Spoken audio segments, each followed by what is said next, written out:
Good morning. I'm Katie Welke. I'm the CEO at Primary Children's Hospital and the Vice President for Intermountain Children's Health, and your host for today's event. Thank you so much for joining us today, I'll let them see that. Thank you for joining us today, both in person and virtually. It's a pretty special day. It's our birthday.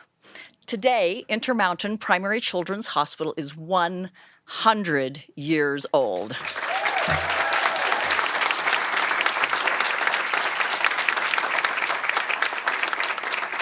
And we're excited to take this opportunity to celebrate the many milestones that have been accomplished over the last 100 years, and to renew our commitment, our primary promise, to put the child first and always for future generations. We're so pleased to have our extended Primary Children's family here, and it is a big one. We have representatives from our boards of trustees, from the Intermountain Board, the Primary Children's Board, from our foundation boards, and former board members as well. We have representatives here from the Intermountain leadership team. We have leaders and our colleagues from the University of Utah Health. We have generous donors that are here today. We have our caregivers, past and present, who have provided amazing care for our patients and continue to do so today. And we have former leaders who created the foundation upon which we are building for the future. We also have our community partners and the incredible support of groups like Pennies by the Inch and Festival of Trees. And most importantly, we have our patients and their families here to help us celebrate. And as this is a party, I wanted to start with a little activity. We're gonna get your blood flowing. So I would like anybody who during the last 100 years has been a patient of Primary Children's Hospital, inpatient or outpatient, to stand up.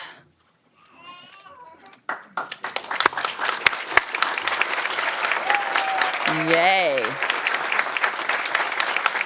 Good, they're up there too. Now, please remain standing, and if you qualify for another category as well, raise a hand or two hands. So I would like anybody who in the last 100 years has been a parent of a child who's been at Primary Children's, please stand up. Very good.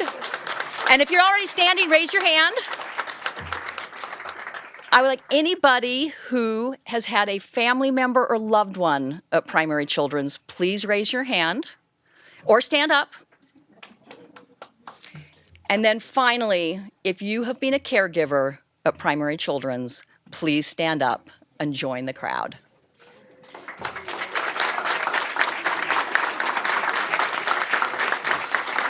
Pretty amazing how many lives have been touched by Primary Children's Hospital. Please go ahead and be seated. A bit about our program today. Our first speaker honors our past and the vision of our founders, Louis B. Felt and May Anderson. We will have the privilege of hearing from the Primary General President for the Church of Jesus Christ of Latter-day Saints, Sister Camille N. Johnson. She will be followed by Dr. Angelo Giardino, who is the chair of the Department of Pediatrics at the University of Utah, as well as the chief medical officer of Primary Children's Hospital. And he will share the rich history of this partnership that has served the children of our region. Following him will be Dustin Lipson, the administrator at the hospital, who will talk about not only our current state, but our vision for the future. And then we will hear, usually the highlight of the events, from a patient, Nellie Maynor, and her mother, Sarah, who will share not only their remarkable story as a family, but what it's like to be a patient at Primary Children's Hospital.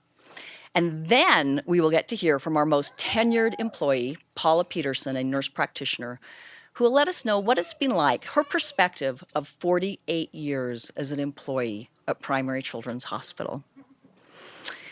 Then we'll come on back and I'll have a few words to say, and then we'll get the party going. So without further ado, Sister Camille Johnson.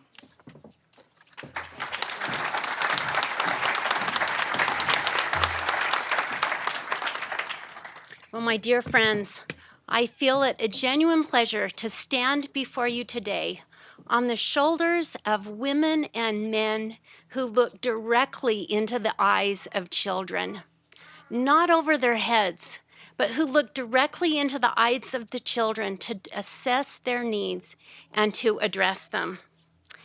Having recognized the plight of sick children, especially those whose parents could not afford medical care, Louis B. Felt, my predecessor and the first president, the primary organization, conceived the idea of providing a room for children at a local hospital. It was in 1911 that approval was given for establishing a girls' room and a boys' room in the Groves LDS Hospital, and the primary organization immediately began efforts to fundraise and have the necessary operating funds for those convalescing rooms. While it was a small beginning, those convalescent rooms provided a way to care for ailing children and were the precursor to this magnificent Intermountain Primary Children's Hospital. Of course, the needs of the children and their families exceeded the available space in those rooms at LDS Hospital, and so Louis and her fellow primary leaders petitioned the Church of Jesus Christ of Latter-day Saints for additional space and resources. In 1922, 100 years ago, President Heber J. Grant of the Church of Jesus Christ of Latter-day Saints dedicated the LDS Children's Convalescent Hospital across the street from Temple Square. The church donated the building and equipment, and the primary paid for the expenses of caring for patients and of hospital administration. To raise funds for that hospital, the primary, under Louis' direction, initiated the Penny Parade, which called for children to donate a penny for every year of their age. Pennies were to be earned, saved, and donated to teach hard work, thrift, kindness, and love. The pennies of children provided a large portion of the hospital's funding for many, many years. In 1952, the hospital moved to a larger full-service facility on 12th Avenue, and once again, the primary organization paid half the cost of that new hospital. Children donated to the Dimes for Bricks campaign. For every dime a child donated, he or she could claim a brick in the completed building. Until the church turned the hospital over to a private organization in 1975, the primary general presidency was responsible for the administration and operation of Primary Children's Hospital. Since 1922, primary children throughout the world have given of their own funds, usually pennies. Penny parades, birthday pennies, and pennies by the inch were all well-known iterations of fundraising by primary. And I remember dropping my own pennies into a cardboard box, which looked like the 12th Avenue Primary Children's Hospital. And while I don't presently remember how I raised those pennies, I still remember the sense of satisfaction I felt in dropping my pennies in and knowing that I was helping other children. Teaching our children to love and care for their neighbor has always been a foundational element of a child's primary experience. When we give children an opportunity to serve others, we build communities of peace and hope and caring. I am inspired by the primary leaders, my predecessors, who looked to the children as their greatest resource and gave the children an opportunity to contribute. Could they have achieved the necessary fundraising to operate the hospital exclusively through the community? Probably. But Louis B. and those who followed her saw the children as a most precious resource and recognized their potential to contribute. We believe we have a sacred responsibility to care for children. Caring for children includes providing for their physical needs, which this hospital and its dedicated professionals and volunteers have done so beautifully for the last 100 years. And part of caring for children is investing in their intellectual, spiritual, and social development by inviting them to play a part in serving their communities. The Pennies campaigns invited children to be generous and compassionate and blessed the lives of countless children who came to the hospital for care. I hope that we will continue to be intentional in loving and teaching our children the first and second great commandments to love God and love our neighbor. That is a faith tradition that is not unique to members of the Church of Jesus Christ of Latter-day Saints. I wish to express my personal appreciation to the devoted medical professionals, administrators, and volunteers who have made this hospital a place of healing. My family, children, and now grandchildren have been blessed by having the hospital here in these beautiful foothills associated with the University of Utah. In the early 1990s, when my oldest son needed a simple surgery, I came to Primary Children's. I will never forget the smile on his face as they wheeled him into the operating room in a little red wagon. The tender and thoughtful care he received and that I received at a time of high anxiety was a great blessing to my family. Thank you. Let us continue to work together to make the child first and always.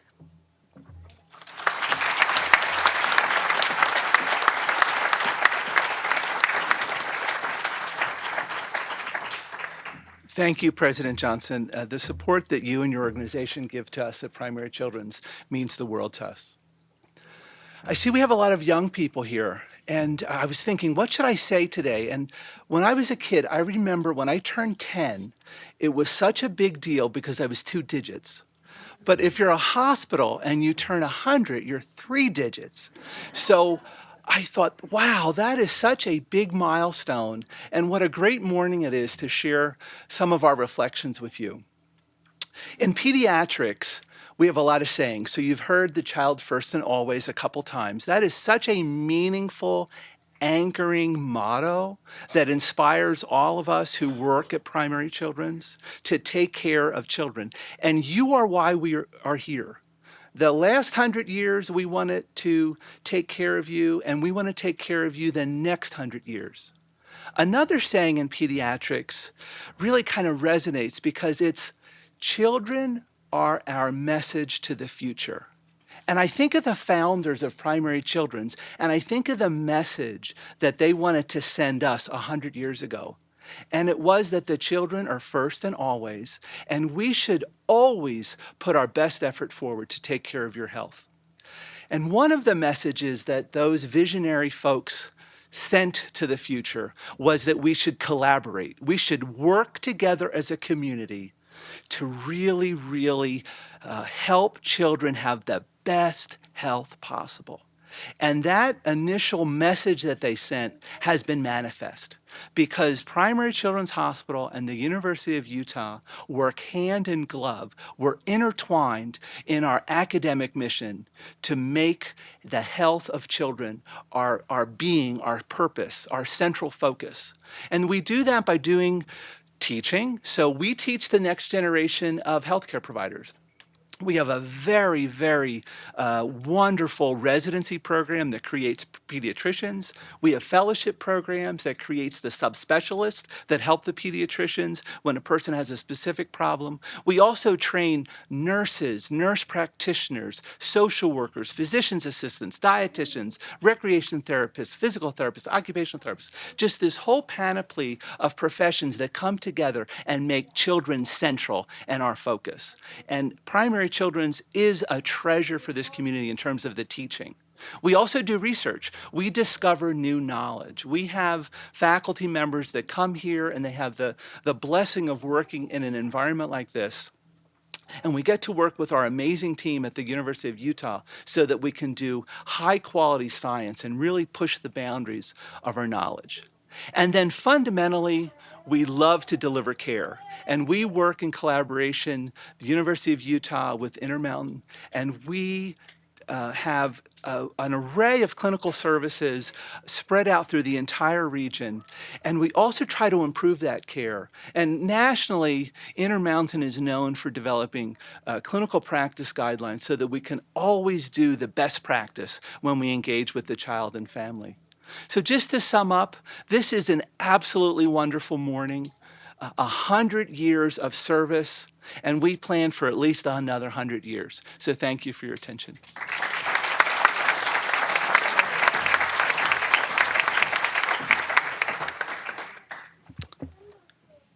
Thank you, Angelo.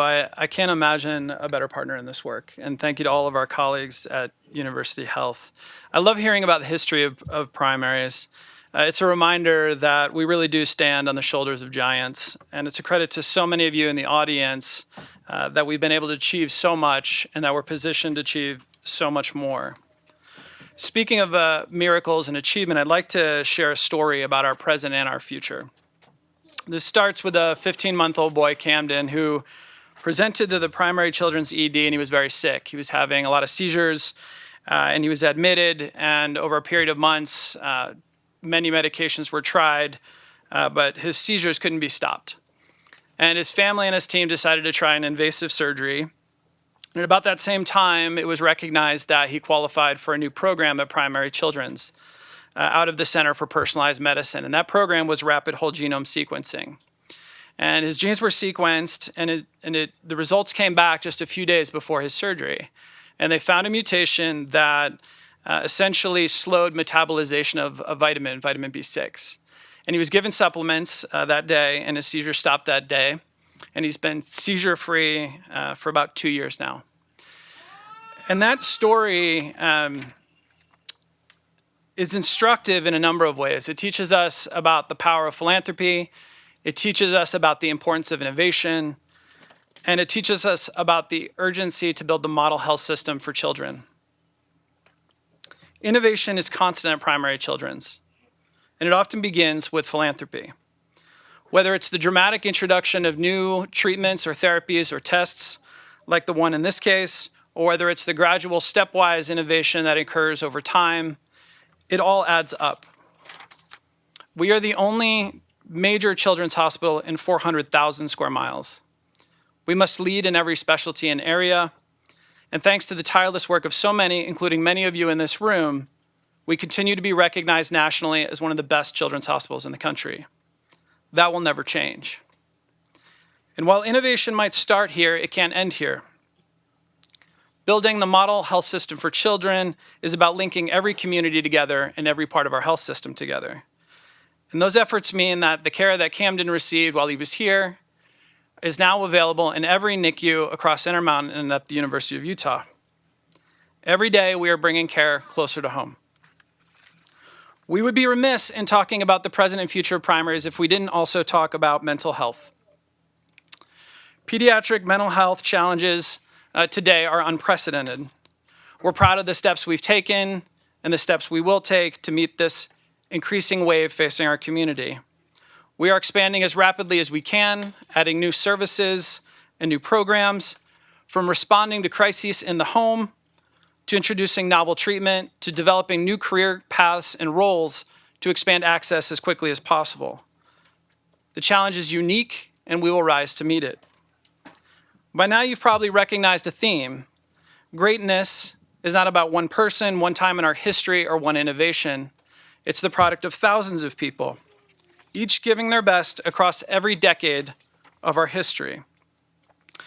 When I welcome new caregivers to primaries, I tell them it's not about the building, it's not about the equipment, it's about you, your voice, and your commitment, all dedicated to the child first and always.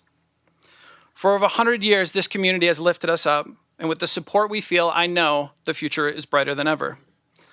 Thank you for being a part of the Primary Children's family. Thank you for your unique contributions, and happy birthday, Primary Children's.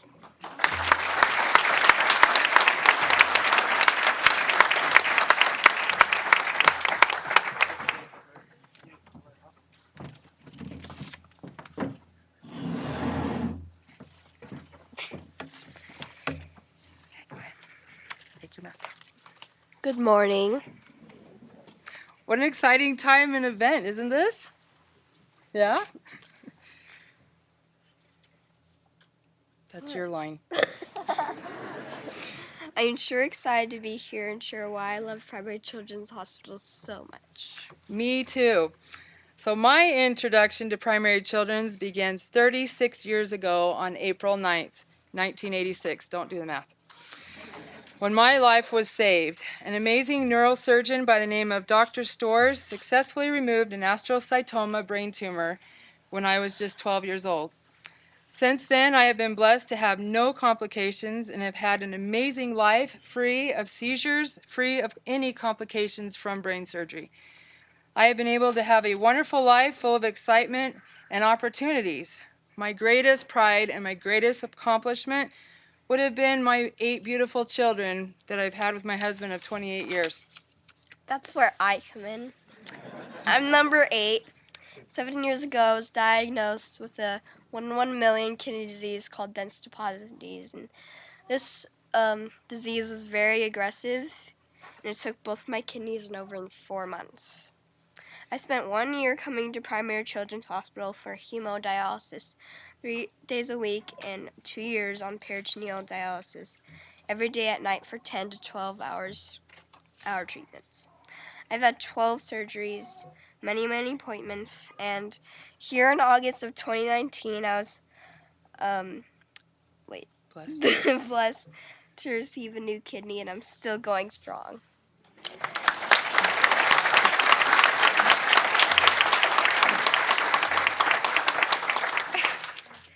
I have a big family at home and a big family here at Primary Children's. This is my home away from home. I feel safe here. I feel at home here. I like to tell my nurses and doctors that if I like you, you're my family, and I love all of you guys. Many times I've had to call our nephrology team for guidance and comfort all hours of the day and night.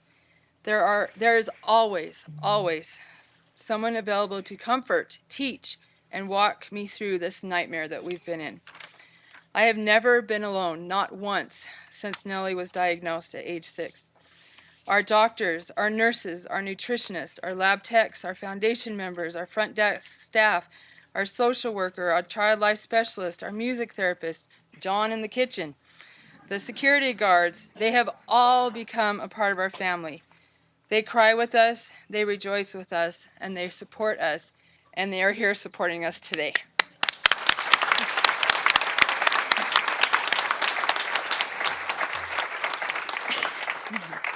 I'm so lucky because more than once I've had members of my Primary Children's family come to my school to share with my class how to keep me safe, and they've even come to my baptism. So many have come to my room at the hospital when I needed cheering up, and they'd come to my house to bring me a toy and even take my pets I can no longer have after transplant, and I know they're in good hands, so I can still see them. Many times my nurses have helped me play tricks on the doctors and my mom.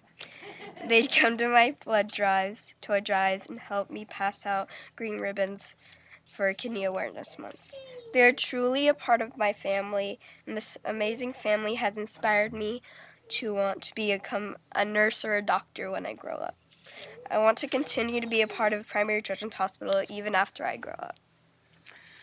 It is my hope that the next 100 years will continue to bring comfort to families, state-of-the-art treatments, incorporating the newest technology, ideas, and features of communication to families who are unable to travel. I hope to see more programs that promote awareness for rare diseases and the continued unique case-by-case care for all families, remembering that each child is unique in body, in mind, and in health. I hope to see a continued bond being strengthened between Primary Children's Hospital and its beautiful communities around her. We can always improve. We can always do better. One way we can do better is to participate in the many fundraisers run by our Intermountain Foundation team.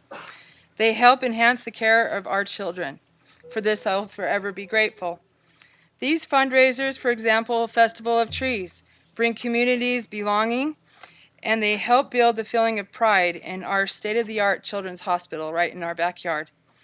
I hope to see a continued showering of love, compassion, and tolerance for families going through their darkest hour, their darkest day, their darkest month and years.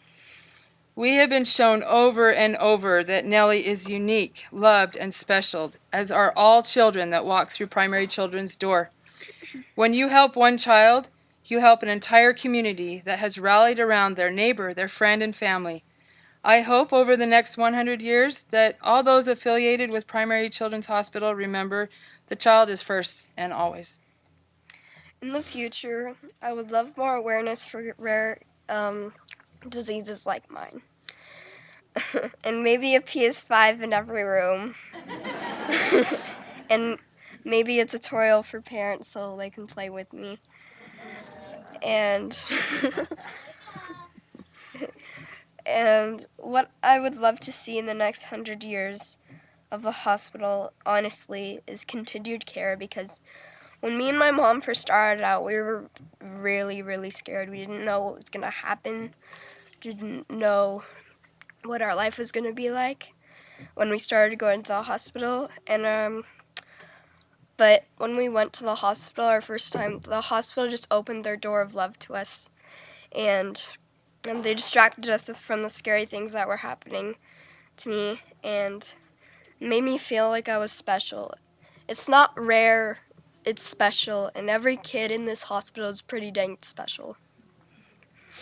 That's why I love so many nurses and doctors in here, because they're so caring, and everybody that works here and everybody that goes here is just helping somebody in need.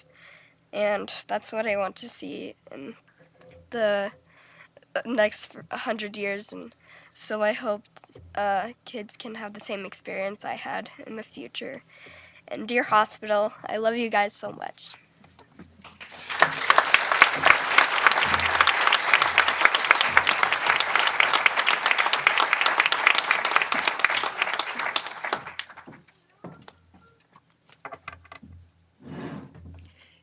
Thank you for the opportunity to deliver the proclamation by Governor Spencer J. Cox, as well as an opportunity for me to personally say thank you to Primary Children's Hospital patients, families, providers, caregivers, and administrators for the support and encouragement given to me throughout my career, which actually began as I walked the halls of the little red brick hospital located at the top of D Street, knowing no one, but quickly meeting a caregiver who would become a lifelong friend, and then welcoming me into a larger group who also have remained friends. The mainstay of Primary Children's Hospital: patients, families, and caregivers. Fast forward to the move across the avenues, guided by police motorcades, to this lovely building located across the walkway, allowing for closer ties with the University of Utah Health, and later the move to the dream of an outpatient facility, Eccles Outpatient Services Building. Not only have I had the privilege to experience these physical transitions, but with these, the many changes and developments in the delivery of care to children with complex medical needs and to the supporting their families. Expanding programs required collaboration with medical pediatric specialists of all levels. Expanding a multidisciplinary clinic to an all-inclusive spina bifida program. Fulfilling the dream of providing coordinated care throughout the lifespan. Beginning at the time of diagnosis, providing fetal care, and preparing families for the birth of an infant and a transition to an inpatient stay dedicated to newborn programs for care of infants with spina bifida. From that transition to outpatient services with a multidisciplinary team committed to the coordination of care as needed, and back to inpatient and outpatient services throughout the lifespan. And finally, the development of a adolescent adult transition program to assure, again, that care is provided across the lifespan. We've been able to be involved in research projects embarked on to improve outcomes across the lifespan, advocacy programs providing support for families and resources, local, community, state, and national. And yes, education of caregivers of all levels, medical providers, medical students, residents, fellows, nursing students, inpatient caregivers, and outpatient caregivers, assuring that the lessons we learned, changes we made, would sustain over time. And education always for families, partnering with the National Spina Bifida Association in providing education days, partnering with the community providers in also educating our families. I have seen the impact of specialty programs on care and outcomes of children with special health care needs, and have had the opportunity to work with pediatric specialists in the area of neurosurgery, urology, orthopedics, plastic surgery, and have been able to witness the changing landscape of care in all of these areas. Throughout my career, my roots have been strong with Primary Children's Hospital, Intermountain Healthcare, University of Utah Health, the Department of Pediatrics, and in particular, the Division of Pediatric Neurology, helping to care for and create models of care and programs for children with a diagnosis of epilepsy, developmental challenges, and infant botulism. Together, we have built programs and hopefully assured that growth and sustainability are integral parts. I thank you for the support. I have appreciated the opportunity to share with so many. And if I can steal the words of Jimmy Stewart, it's been a wonderful life. It's been a wonderful career. As we celebrate this day and look forward to the festivities throughout the year, we are all challenged to reflect on the past, live the present, dream and anticipate the future, but always directed by our motto, the child first and always.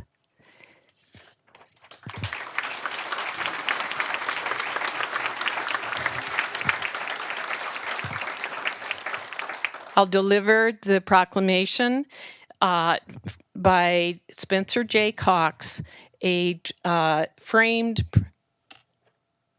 program or proclamation is on the right, that and you can all come up and see.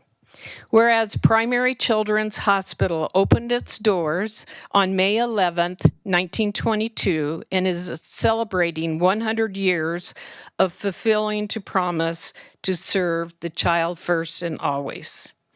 Whereas Primary Children's cares for 100,000 children each year, regardless of their ability to pay.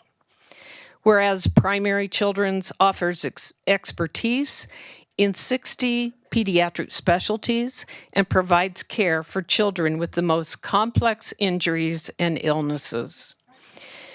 Whereas Primary Children's partners with Intermountain Healthcare and University of Utah Health to continually strengthen the quality of care it provides, proactively address emerging health needs, and extend its expertise to those who need it most.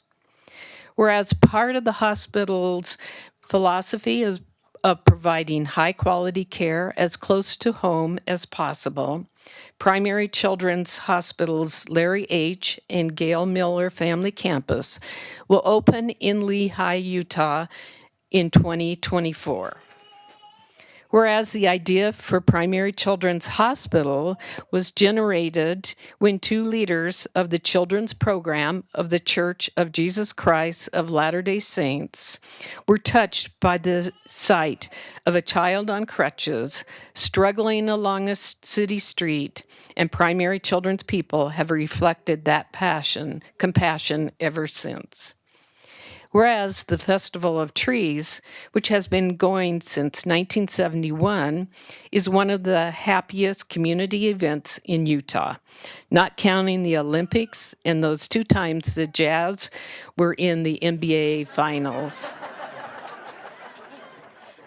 Whereas the community has supported Primary Children's throughout its 100 years, starting when children in Utah donated pennies equal to their number of birthdays, and later by donating a penny for each inch of their height. And whereas every decision made by the tens of thousands of people who have worked at Primary Children's for 100 years has been about what's best for the child now and forever. Now, therefore, Spencer J. Cox, Governor of the State of Utah, do hereby declare May 11, 2022 as the 100th anniversary of Intermountain Primary Children's Hospital in Utah. Thank you.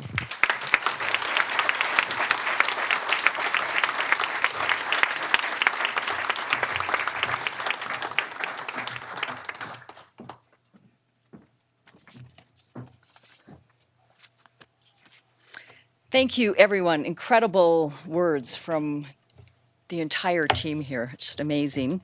And while I don't reach Paula's tenure of 48 years, this autumn I will be celebrating my 40th year with Primary Children's Hospital. And I have seen remarkable progress.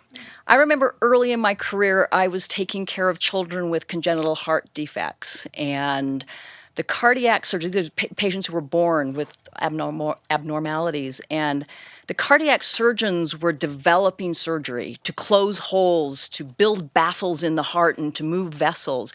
And while not every patient survived at that time, I was in awe at what they were doing, particularly when I realized that the size of the human heart is about the size of your hand. And so think about the size of a baby's hand and the skill it takes to do that type of surgery on a baby's hand or baby's heart.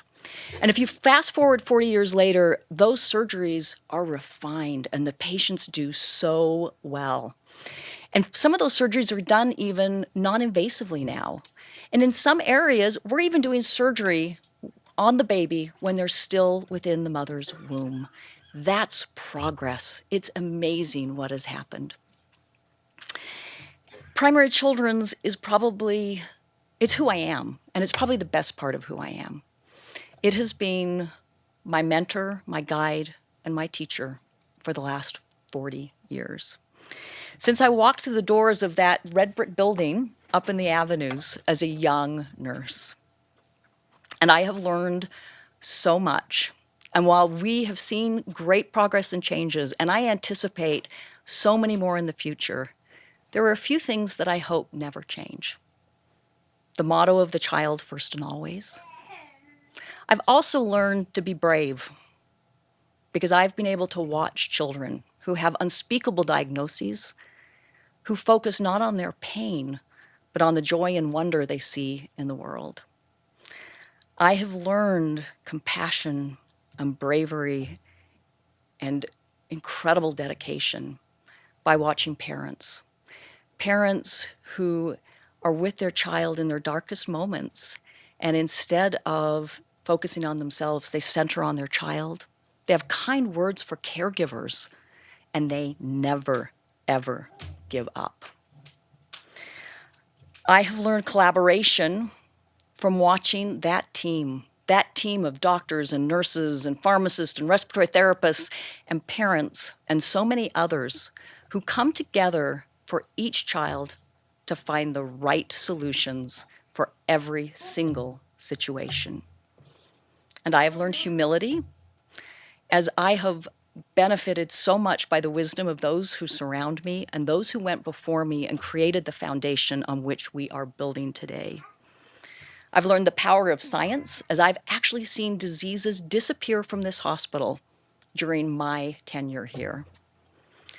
And I have learned appreciation and gratitude by watching the profound impact that the generosity of others has on the lives of children.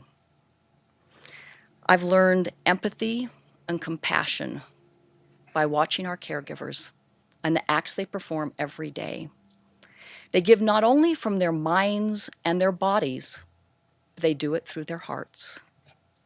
And I have learned hope for a better future for our children. And while we honor the past and we celebrate our birthday today, most importantly, we look forward to a future and all of the wonders and good that it will bring. Together, we'll continue to improve the lives and healthcare of children. We will strengthen our quality of care, we will address emerging health needs, and we will extend our excellence to the children who need us most. And in the words of a previous governor, Governor Scott Matheson, I'd like to close with a few words from his inaugural address. We stay only a moment, and then we are gone. While we are here, we should do everything we can to preserve the past and secure the future. It is now our time, and there is much to do.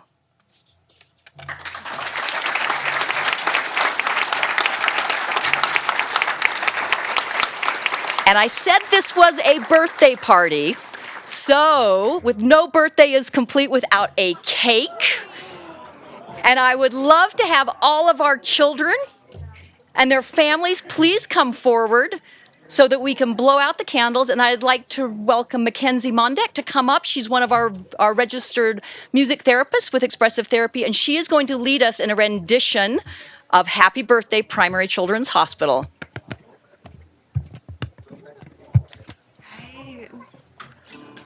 Come on, kids. All right, everyone, yeah, come on up.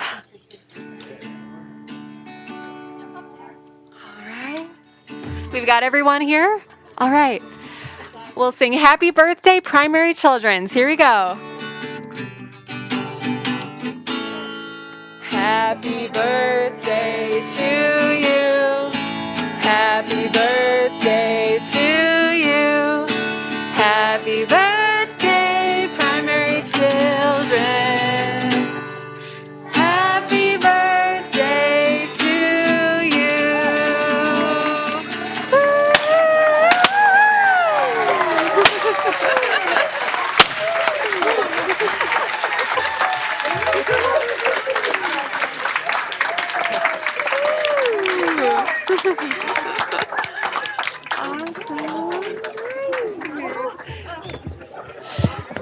Thank you, everyone, and we have cake.